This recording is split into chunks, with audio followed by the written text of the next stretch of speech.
இன்று ஈரோடு மாவட்டம் என்பது ஒரு வரலாறு படைக்கின்ற மாவட்டம். தொழில்துறையில், விவசாயத்துறையில் தொழிலாளிகளை வாழ வைக்கிற இந்த பகுதி.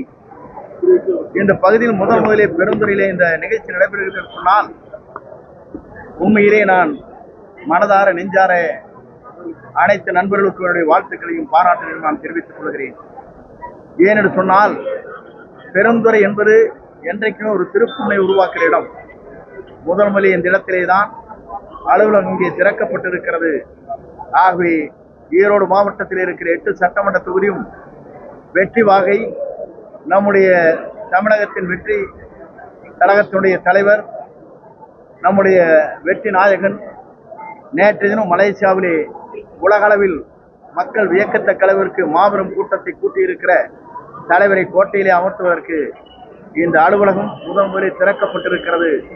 8 சட்டமன்ற தொகுதியிலும் நம்முடைய வெற்றி கழகத்துடைய தலைவர் யாரை விரல் காட்டுகிறாரோ அவர்தான் சட்டமன்ற உறுப்பினர் என்ற வரலாற்றை நாம் படைப்போம்.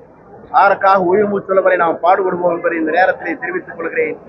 அதோடு மட்டுமல்ல, 1972 புரட்சி தலைவருக்கு எப்படி கூட்டங்கள் கூடியதோ, அதற்கு பிறகு அம்மா அவருக்கு கூடியதோ, அதே போல வெற்றி கழகத்துடைய தலைவர் இன்றைக்கு மாபெரும் வரலாற்றை படைக்கிற தலைவராக, வரலாற்றை படைக்கிற தலைவர் மட்டுமல்ல, உலக அளவில் வியக்கத்தக்க தலைவராக, இந்திய நாட்டிற்கு ஒரு திருப்புமுனை உருவாக்குகிற தலைவராக வருங்காலத்தில் 2026 அவர் ஆட்சி கட்டிலே அமர்வார். அது எந்த சக்தியாலும் தமிழகத்திலே தடுத்து நிறுத்த முடியாது என்ற வரலாற்றை நாம் படைப்போம். அதற்காக வருகின்றிருக்கிற அத்தனை பேருக்கும் கோடான கோடி நன்றி வணக்கங்களை தெரிவித்துக் கொள்கிறேன். நன்றி, வணக்கம்.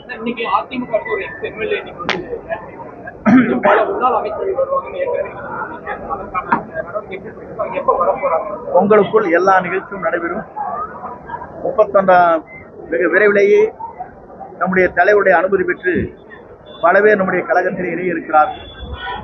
அந்த இணையும் காட்சி உங்கள் தொலைக்காட்சியின் மூலமாக நீங்கள் காணப்போகிறீர்கள் என்ற மகிழ்ச்சியான செய்தியை தெரிவித்துக் கொள்கிறேன்.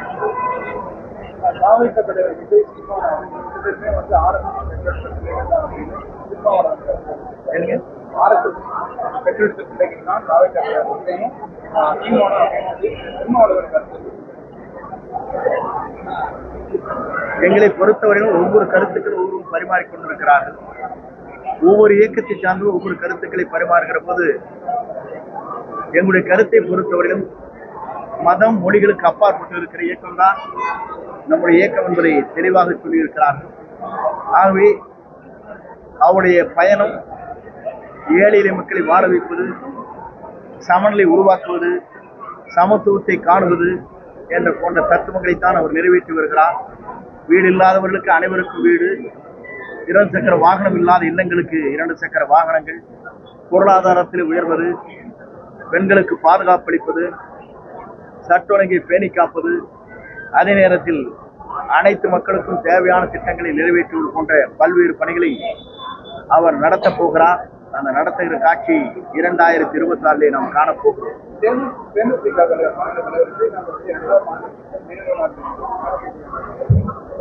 என்னாலும் பல பேர் கலந்து கொண்டிருக்கிறார்கள்.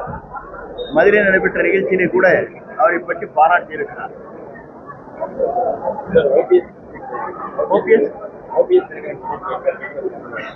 விரைவில் நீங்கள் எதிர்பார்க்கலாம்.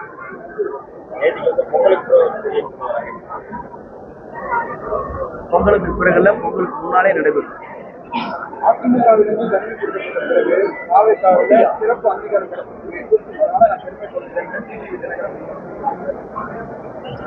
பொதுவாகவே நேற்று தினம் நடத்த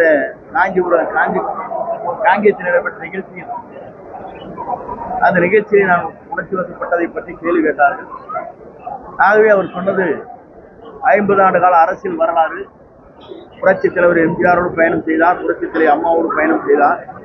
செய்திகளை உடனுக்குடன் தெரிந்து கொள்ள கீழ்கண்ட கேபிள் மற்றும் டிடிஹெச் நெட்வொர்க்குகளில் எம்நாடு செய்தி தொலைக்காட்சியை காணுங்கள்.